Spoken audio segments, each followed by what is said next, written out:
শরীরের পরিশ্রমের দ্বারাতেই বাড়িঘর হইয়া ওঠে খুব সুন্দর। আর গ্রামেগঞ্জের বাড়িগুলা তো লেপা পোছাতেই সুন্দর। দেখো হাত এবং শরীরের পরিশ্রম দিয়ে আমরা উঠানটা কতটুকু সুন্দর হইয়া উঠছে।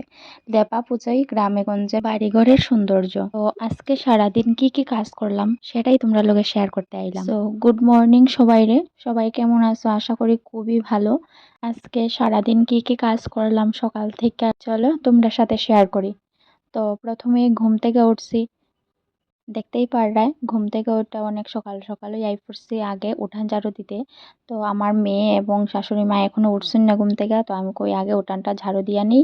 আসলে আমার এই ঝাড়ু দেওয়া লেপা পোছা করা আসলে আমার এই কাজগুলো খুব ভালো লাগে।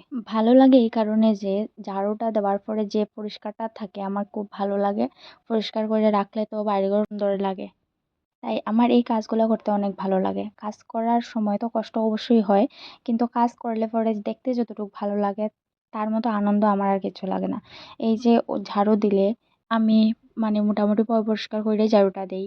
এই না যে যে সেরকম ঝাড়ু দিয়ে আই পড়লাম, মানে যেই কাজটা করি না কেন একদম মন লাগাইয়া সুন্দর করে করার চেষ্টা করি, যাতে অনেকক্ষণ স্টে করে এবং দেখতেও ভালো লাগে। মানে মিডিলটা ঝাড়ু দিয়াই পড়লাম, তারপরে যে সাইড পার্ট থাকলো এইসব মানে এই ধরনের আমার কাজ ভাল লাগে না। তো যেটা করি সুন্দর করে করার চেষ্টা করি, এই জন্য আমার টাইমটাও বেশি লাগে। তো এই কারণে আমার সারাদিন কাজ থাকে, কাজের শেষ হয় না। যার কারণে অনেক সময় শুনতে হয় যে তুমি সারাদিন কি কাজ করো। তো সারাদিন কি কাজ করি এটা তো কইয়া বোঝানো যাইতো না। তো তার উত্তরটাও আমি দিতে পারি না যে সারাদিন আমি কি কাজ করি। কিন্তু হ্যাঁ, সারাদিন বই না, কিন্তু একটা নাইলে একটা কাজেই থাকি। আর আমার মনে হয় প্রত্যেকটা ঘরের মানে মহিলারা এই কথাটা শুনতেই হয়, সারাদিন তুমি কি কাজ করো। তো সারাদিন কি কাজ করি এটা তো মুখে কইয়া বোঝানো যায় না।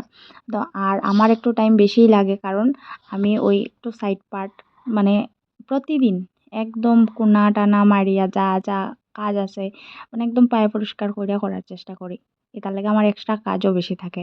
তারপরে তো মেয়ে আছেই, তাইরে খাওয়ানি স্নান করানি এটি তো থাকেই ঘরের কাজকর্মের পাশাপাশি। তাইরে খাওয়ানি স্নান করানি ঘুম পাড়ানি টাইমে টাইমে মেয়েরে খাওয়াইতে লইয়া বইলা তো মোটামুটি আধ ঘন্টার ব্যাপার। তো ডেইলি আধ ঘন্টা করে মানে খাওয়ানোই তো অনেকক্ষণ টাইম যায় গিয়া, তো রেস্টের টাইম কোন সময়।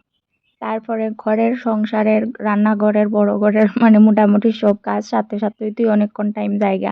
আরও এক্সট্রা একজন এক্সট্রা বলতে কি এটা আমরা সংসারেরই আরেকটা সংসার হইল ঠাকুরঘর। ঠাকুরঘরে সকালে ঘুম থেকে উঠে ঢুকলে তো এখানেও না হইলেও মানে আমার শাশুড়ি মাই করুন সকালের জিনিসটা, আমার শাশুড়ি মা সারিয়া রাখুন। যার কারণে সকাল টাইমে আমি আর ঠাকুর ঘরে ঢুকি না। ঠাকুরও তো আরেকটা সংসার না, ঠাকুরের ঘরেরও সকাল টাইমে একটা কাজ আছে, দুপুরে ঠাকুর দেওয়ার একটা কাজ, সন্ধ্যার সময় একটা কাজ। মানে মোটামুটি সময় বাইর করাটা অনেকটা টাফ হইয়া যায় আমার লিগা। আর আজকে একটু বাইরে হইতামও, তো সকাল সকাল মোটামুটি দৌড়চাপ আমার খুবই বেশি, কারণ সারাদিনের কাজ একলগে সারিয়া রাখি আর তারপরে বাইর হইতাম। আর এদিকে দেখো আমি কাজ সারতে সারতে দেখি আমার শাশুড়ি মা গোবর মাটি লইয়া লেপতে শুরু করছেন। এই লেপার কাজটা না আমার খুব ভালো লাগে। লেপলে পরে মানে বাড়িঘর দরজা মানে এত সুন্দর লাগে আমার কাছে দেখতে।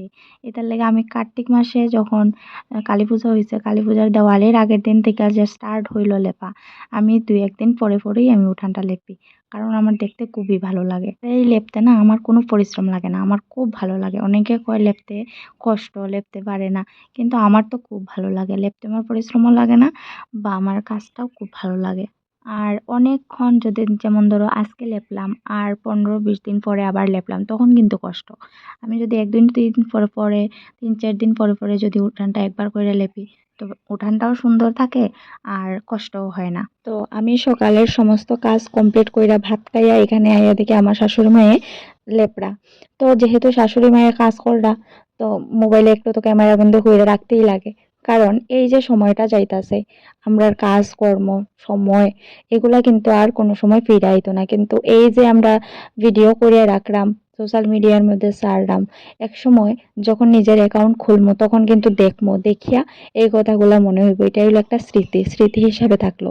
অনেকে কমেন্ট সোশ্যাল মিডিয়ার মধ্যে না, আমরা পাড়া প্রতিবেশী আত্মীয় স্বজন অনেকেই কয় যে ভিডিও করো এই সেই, খারাপ না, যদিও ভালোই হয়, কিন্তু আমার মতে এই স্মৃতিটা থাকিয়া গেল ভিডিওর মাধ্যমে। তো আজকের ভিডিও এতটুকুই। সবাই অনেক অনেক ধন্যবাদ আমার এই ভিডিওটা দেখার লেগা। সবাই ভালো থাকো।